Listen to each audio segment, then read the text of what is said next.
I think it's fair to say that the new Gaia structure deck recently released in Duel Links Rush Duels has had a huge impact on the format already, with several decks using the Gaia engine getting a lot of tournament results, the best of which is currently Gaia Metarion. It goes without saying that the Gaia Metarion deck, at least at the moment, is the strongest deck in the game.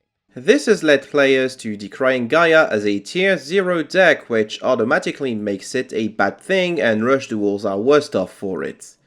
Right? Okay, hear me out on this one, but I think having a tier 0 or near tier 0 deck isn't automatically a terrible thing for any format, and I think the Duel Links Rush Duel format specifically isn't ruined by Gaia existing. So hey, welcome everyone to another scathing hot Mechlord take. Gaia tier 0 is fine, actually. Before we get started, I'd like to invite you all to like this video and comment your thoughts on the Gaia deck, or Rush Duels, or Duel Links, or Yu-Gi-Oh in general. If you have not subscribed already, please consider doing so, it would help the channel immensely. Now that we've got that out of the way, let's get started. So, what makes Gaia so dominant in Rush Duels? Let's take a closer look at the contents of the recently released Gaia the Fierce Knight Challenge deck, as Duel Links calls it. First, we have 3 copies of battle-tested Gaia the Fierce Knight, a level 7 Wind Warrior monster that can be tribute summoned by tributing one level 5 or higher monster. Its effect allows you to send the top card of your deck to the graveyard to change its name to Gaia the Fierce Knight this turn, and then allows you to fusion summon by shuffling this card on the field and one monster on your field or graveyard into the deck. The monsters that it can fusion summon include Gaia the Dragon Champion, a vanilla dragon fusion that sets the bar for the fusion's stat line of 2600 attack and 2100 defense, Swift Gaia the Dragon Champion, a dragon fusion that can send the top card of your deck to the graveyard in order to get piercing this turn and nets you a draw if your hand is empty, or the currently limited one Gaia Conqueror of Champion, a magical knight type fusion which can shuffle a non-magical knight monster from your graveyard into the deck the turn that is summoned to either attack directly or pop a back row on your opponent's field. You'll note that both Gaia the Dragon Champion and Gaia Conqueror of Champions specifically list Gaia the Fierce Knight as a fusion material, while Swift Gaia the Dragon Champion doesn't.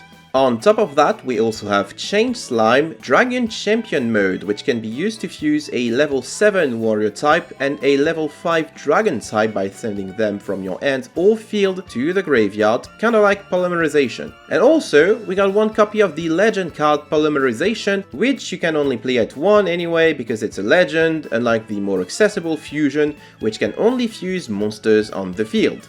One thing worth noting about the Gaia the Fierce Knight Challenge deck is that it was entirely given out for free, which is actually unprecedented, especially for Duel Links. Usually when Konami gives out a structure deck for free, they only give you the 1 copy to incite you to buy the other 2, but in this case, you just get 3 copies of all the new cards barring Polymerization and Gaia Conqueror of Champions, which means you have an actually playable deck right out the gate. But that's not all. Alongside the Challenge deck, a skill designed to support Gaia was also given out for free, Chivalrous Celerity. This skill requires you to build your deck in a way that prevents you from playing any high attack monster that's not Gaia or Curse of Dragon, and in exchange, allows you to Foolish a normal monster of your choosing to give a level 5 or higher monster on your field 600 attack until the end of the turn. Additionally, once per duel, you also get to add any normal monster and Polymerization from your deck or graveyard to your hand. Let's talk about this skill for a second. The attack boost is actually irrelevant since it allows your Gaia fusions to reach 3200 attack, which is often enough to beat over the likes of Ancient Gear Golem or the Metarion fusions. Sending any normal monster to your graveyard also happens to combo nicely with cards like Star Restart or Monster Calling, both of which can help you get your combos going. Crafty players have also been using it to send a level 1 normal fiend monster to the graveyard to allow them to use King's Majesty in order to absorb an attack. But the strongest part of the skill is unquestionably the once per duel search. Getting to search poly and any potential fusion material is pretty powerful, especially when you consider that 2 other archetypes really appreciate that search power. Hunter, Hero, and Metarion two archetypes that use low-level normal monsters as fusion materials, and which can produce incredibly strong fusions as well. Of these two archetypes, Metarion ended up being the more popular Gaia pair, and it makes sense. The Metarion fusions are bigger and have stronger and more flexible effects. Metarion Ashura Star in particular can get rid of any set card, including one that has been set by its partner in crime, Metarion Vitra Star. Pure Metarion was already one of the strongest decks of the past formats, and the increase of both consistency thanks to the skill and ceiling thanks to the Gaia engine helps immensely. So when you look at Gaia Metarion being the undisputable best deck of this format, you can't help but wonder, is it a Gaia problem or a Metarion problem? Or maybe it's both? But we'll get back to that later. Before that though, I'd like to talk about the Rush Duel format as it existed in Duel Links before the release of the Gaia Challenge deck.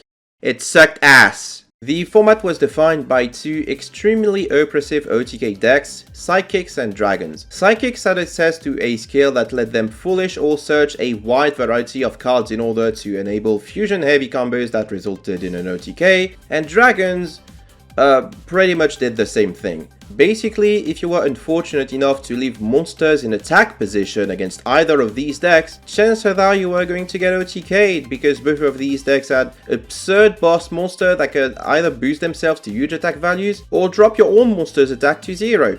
Both of these decks were also rather expensive to build, being spread out across several boxes, and last but certainly not least, I don't think either of them were particularly skill testing, especially Dragons. Losing a game to Dragius never felt great, but it especially didn't feel great when you started your turn with a full field, only to lose all your monsters to a single Miragestar attack.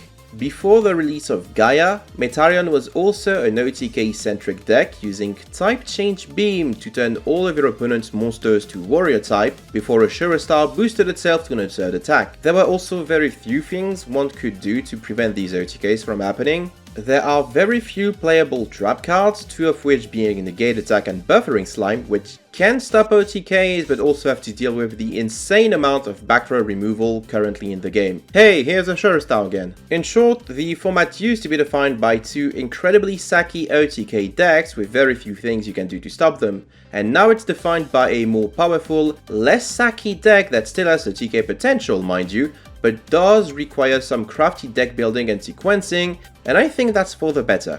The thing with Gaia is that it sounds very powerful on paper, but it is still prone to misplays. Sending any normal monster of your choosing can be a very strong effect, but also leads to several decisions being made based on your existing hand. Choosing when to add any normal monster to your hand and or polymerization is also a skill testing decision. Star Restart is an important combo piece and a really powerful card, but also adds another decision. Which card are you willing to part ways with for the time being? What I'm trying to say is, unlike the previous best decks of Psychics and Dragons, whose skills were designed to facilitate easy access to powerful fusions enabling OTKs without that much of a thought, the Gaia decks and skill have a lot of small decisions in them that make it a more interesting and more skill testing deck to play. Sorry Psychic players, but getting the one missing combo piece you needed of your skill designed to play one specific way doesn't exactly sound like making skill-based decisions to me, because at the end of the day you were always going to gain as many life points as possible before OTKing with Candy Live anyway. The way I see it, Gaia is somewhat comparable to Telements in the TCG, a deck so powerful and versatile that it eclipses every other deck, especially the Metarion variant, but which doesn't really do anything all that unfair. It does a lot of things, and it does them well, but none of them make you feel like you were robbed of victory. It's all made even better by the fact that the deck is extremely accessible from the ground up and has single-handedly gotten a lot of people to play or even care for Rush Duels in Duel Links in general, at least judging by the amount of Rush-centric posts and content you can find on various social media platforms.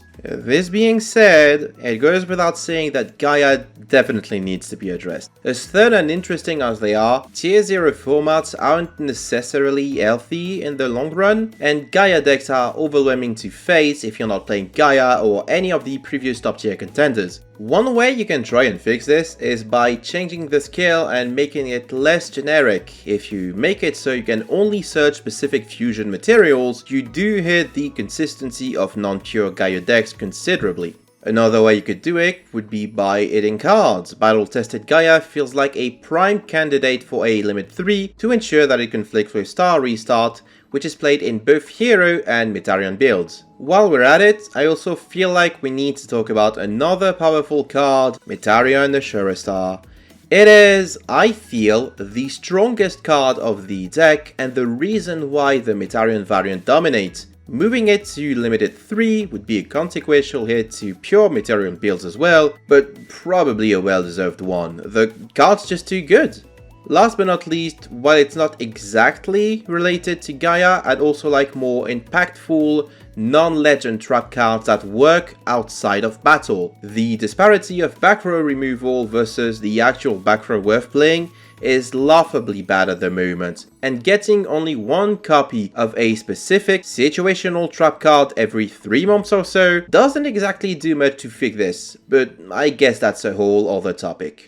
Hopefully the ban list we will get after the Gaia Rush Festival does a decent enough job at addressing Gaia, but not in a way that pushes it below the previous top tier decks. I can't stress enough how I'd rather be playing in a tier 0 Gaia format than in the previous OTK Sackfest format enabled by Dragon and Psychics. Whatever happens to Gaia, I will never be thankful enough to Konami for making such an incredible deck so accessible, especially considering Duel Links' predatory monetization, and I'm glad that it got so many people interested in Rush Duels to begin with. But what do you think about Gaia? Do you think it's a breath of fresh air, making the format more fun and unique than it previously was? Or do you think it's overbearing and terrible to play against if you're not playing it? Let me know in the comments of this video. Thank you for watching, I hope you appreciated this video, and if you did, make sure to let me know, and don't forget to subscribe if you have not already. If you'd like to support me further, you can also check out my Ko-fi in the video description,